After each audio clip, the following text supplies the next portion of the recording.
Hello നമസ്കാരം. Malayalam big ബോസിൻ്റെ സീസണുകൾ ഇങ്ങനെ ഒന്നൊന്നായിട്ട് കഴിഞ്ഞു പോയിക്കൊണ്ടിരിക്കുമ്പോൾ ഒരു സമയത്ത് നമ്മുടെയൊക്കെ മനസ്സിൽ ഉത്സവകാലം തീർത്തൊരു ബിഗ് ബോസ് സീസൺ ഇപ്പോൾ വീണ്ടും ചർച്ചയാവുകയാണ്.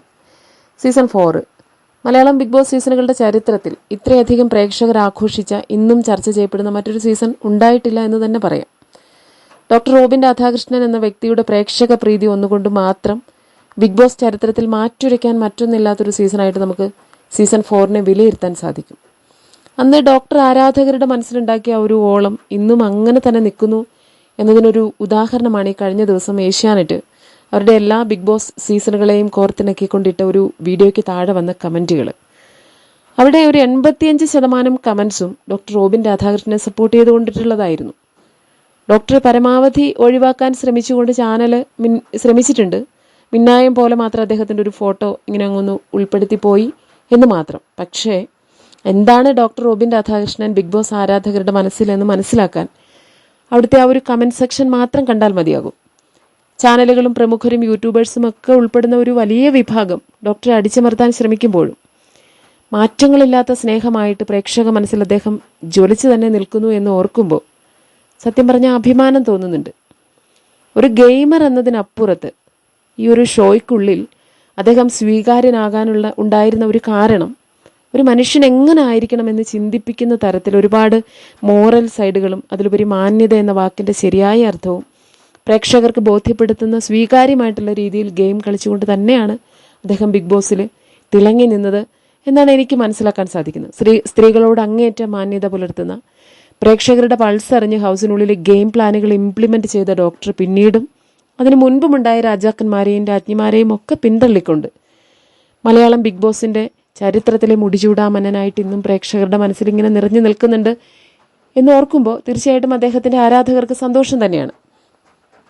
4 സൈഡിൽ നിന്നും ആരോപണങ്ങളും വിമർശനങ്ങളും മറ്റും ഒക്കെ ഏറ്റുവാങ്ങുമ്പോഴും ചാനലും പ്രമുഖരുമൊക്കെ റോബിൻ യുഗം അവസാനിച്ചു എന്ന് മുറവിളി കൂട്ടുമ്പോഴും അയാൾക്ക് പകരം വയ്ക്കാൻ ഇതുവരെ ആരെയും കണ്ടെത്തിയില്ല എന്ന് പ്രേക്ഷകർ തന്നെ വിലയിരുത്തുമ്പോൾ ആ സമയത്ത് അദ്ദേഹത്തോട് കാണിച്ച അനീതിയും വെട്ടി നിരത്തലുമൊക്കെ ഇന്ന് അപ്രസക്തമാകുന്നത് നോക്കി നിൽക്കുമ്പോൾ അത് രസകരമായിട്ടുള്ളൊരു കാഴ്ച തന്നെയാണ്.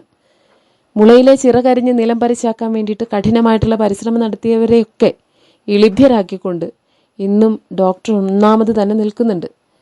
എല്ലാ സീസണുകളിലും സാധാരണഗതിയിൽ ഉദയം ചെയ്തു വരുന്ന താരരാജാക്കന്മാരൊക്കെ 1, 2, 3 മാസങ്ങൾക്കിപ്പുറത്ത് വിസ്മൃതിയിൽ പൂണ്ടുപോകുമ്പോൾ ഡോക്ടർ ഇന്നും പ്രേക്ഷകരുടെ മനസ്സിലെ ഇളക്കമില്ലാത്ത കസേരയിൽ ഇങ്ങനെ ഉറപ്പോടെ ഇരിക്കുന്നുണ്ട്.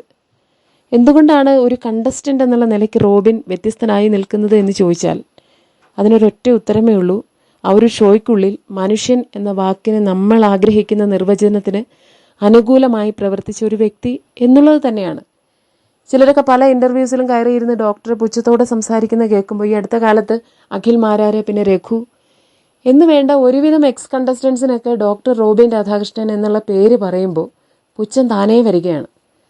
ഇവർ ശരിക്കും പറഞ്ഞു കഴിഞ്ഞിട്ടുണ്ടെങ്കിൽ ഒന്ന് താരതമ്യം ചെയ്ത് നോക്കിയാൽ, അല്ലെങ്കിൽ അദ്ദേഹത്തിൻ്റെ അച്ചീവ്മെൻറ്റുകളും അദ്ദേഹത്തിൻ്റെ ആ ഒരു ക്വാളിഫിക്കേഷനും മനുഷ്യൻ എന്നുള്ള നിലയ്ക്കുള്ള അദ്ദേഹത്തിൻ്റെ സ്വീകാര്യതയും കാര്യങ്ങളും ഒക്കെ ഒന്ന് താരതമ്യം ചെയ്ത് നോക്കുമ്പോൾ ഇങ്ങനെയൊക്കെ പറയുവാനുള്ള യോഗ്യത ഇവർക്കുണ്ടോ എന്ന് ചിന്തിച്ചു പോകാറുണ്ട്. 1990 തിരുവനന്തപുരത്ത് ജനിച്ച ഡോക്ടർ റോബിൻ രാധാകൃഷ്ണൻ റിയാദിലെ international Indian school, MGM model school Varkala, SN public school Trivandrum എന്നിവിടങ്ങളിൽ നിന്ന് അദ്ദേഹത്തിൻ്റെ പ്രാഥമിക വിദ്യാഭ്യാസത്തിന് ശേഷം തമിഴ്നാട് ചിദംബരം ഗവൺമെൻറ് മെഡിക്കൽ കോളേജിൽ നിന്ന് MBBSൻ്റെ ബിരുദവും അദ്ദേഹം പൂർത്തിയാക്കിയിട്ടുണ്ട്. ആർക്കെങ്കിലും ഓടി ചെന്നിട്ട് ചന്തയിൽ നിന്ന് വാങ്ങിക്കൊണ്ടുവരാവുന്ന എഡ്യൂക്കേഷണൽ സ്റ്റാറ്റസ് അല്ല അദ്ദേഹത്തിൻ്റെ കയ്യിലുള്ളത്. ഇത്തരത്തിൽ അദ്ദേഹത്തിനെ ഈ അടുത്ത ദിവസം രഘു ഡോക്ടർ റോബിനെ അഭിസംബോധന ചെയ്തത് ഒരുത്തൻ എന്നാണ്.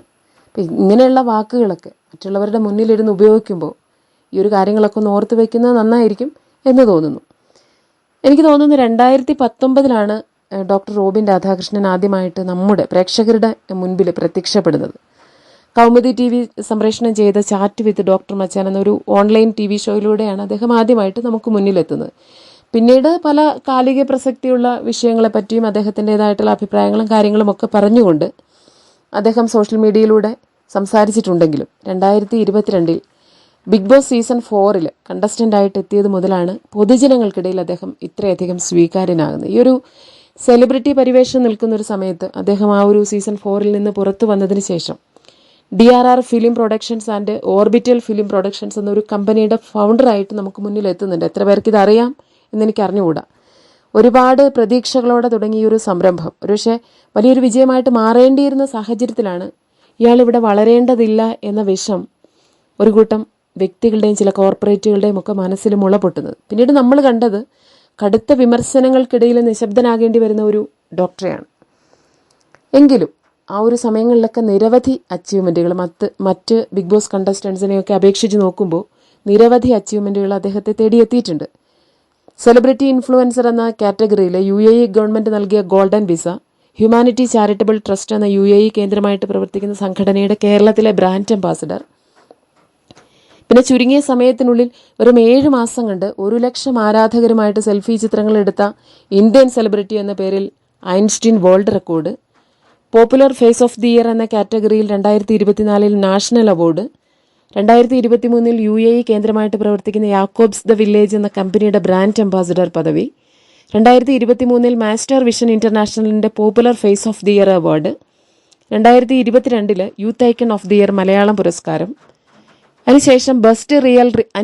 അതിന് മുൻപ് best real reality show performer എന്ന വിഭാഗത്തിൽ രാജ് നാരായൺജി ദൃശ്യമാധ്യമ പുരസ്കാരം, 2020 സ്റ്റാർ ബുക്ക് ഓഫ് റെക്കോർഡ്സിന്റെ Indian star icon award, 2020 global youth achievement award, ഇങ്ങനെ നിരവധി പുരസ്കാരങ്ങൾ കൈയടക്കിയ, മെഡിസിൻ രംഗത്ത് ആരെയും മോഹിപ്പിക്കുന്ന MBBS എന്ന ബിരുദം കൈയടക്കിയ, ഡ്യൂട്ടി മെഡിക്കൽ ഓഫീസറായിട്ട് 7 വർഷക്കാലം ട്രിവാൻഡ്രം GG ഹോസ്പിറ്റലിൽ മെഡിക്കൽ പ്രാക്ടീസ് നടത്തിയ, മലയാള മനോരമയുടെ ആരോഗ്യ മാസികയുടെ കവർ പേജിൽ ഇടം പിടിച്ച, നിരവധി മുഖ്യധാരാ ചാനലുകളുടെ ടോക്ക് ഷോയിൽ സംസാരിക്കാൻ അവസരം ലഭിച്ച, പ്രതിസന്ധി ഘട്ടങ്ങളെ തരണം ചെയ്യാൻ പ്രാപ്തരാക്കുന്ന മോട്ടിവേഷൻ സ്പീക്കിംഗ് രംഗത്ത് കൈമുദ്ര പതിപ്പിച്ച, 1.1 മില്യൺ ഇൻസ്റ്റഗ്രാം ഫോളോവേഴ്സുള്ള 3 ലക്ഷത്തോളം സബ്സ്ക്രൈബേഴ്സുമുള്ള യൂട്യൂബ് ചാനൽ കൈമുതലായിട്ടുമുള്ള, ഇതിനൊക്കെ അപ്പുറത്ത് ലക്ഷോപലക്ഷം ബിഗ് ബോസ് ആരാധകരുടെ മനസ്സിൽ ഇളക്കമില്ലാതെ നിലയുറപ്പിച്ച ഡോക്ടർ റോബിൻ രാധാകൃഷ്ണന് മുന്നിൽ ഇതിലും മികച്ചത് എന്നെങ്കിലും തോന്നിപ്പിക്കാൻ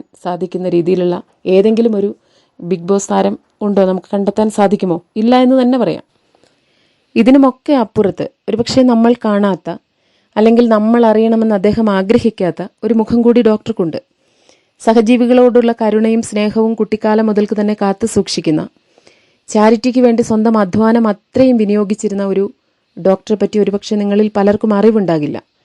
സംസാര കേൾവി വൈകല്യങ്ങളുള്ള കുട്ടികളുടെ പേരൻസ് അനുഭവിക്കുന്ന മാനസിക പിരിമുറുക്കങ്ങൾക്ക് ആശ്വാസം നൽകിക്കൊണ്ട് തിരുവനന്തപുരം കേന്ദ്രമായിട്ട് പ്രവർത്തിക്കുന്ന നിഷ് എന്ന സ്ഥാപനത്തിന് വേണ്ടി മോട്ടിവേഷൻ ക്ലാസ് നടത്തുന്ന, അപകടങ്ങളിൽപ്പെട്ട് യാതനകൾ അനുഭവിക്കുന്നവർക്ക് ആശ്വാസമാകുന്ന, അനാഥാലയങ്ങളും ഓൾഡേജ് ഹോമുകളും ഒക്കെ സന്ദർശിക്കുകയും സാധിക്കുന്ന സഹായങ്ങളും മനക്കരുത്തും പകർന്നു നൽകുകയും ചെയ്യുന്ന, ആത്മഹത്യയുടെ വക്കിൽ നിൽക്കുന്നവരെയും പരീക്ഷാ പരാജയ ഭീതിയിൽ ബുദ്ധിമുട്ടുന്ന കുട്ടികളെയും ഒക്കെ ജീവിതത്തിലേക്ക് തിരികെ കൊണ്ടുവരാൻ ക്ലാസുകൾ നടത്തുന്ന, സമ്പാദ്യത്തിന്റെ ഏറിയൊരു പങ്ക് സാമൂഹിക സേവനത്തിന് വേണ്ടി വിനിയോഗിച്ച യുണീക്ക് പേഴ്സണാലിറ്റി പ്രൊഫൈലുള്ള എത്ര പേർ നമുക്കിടയിലുണ്ട്?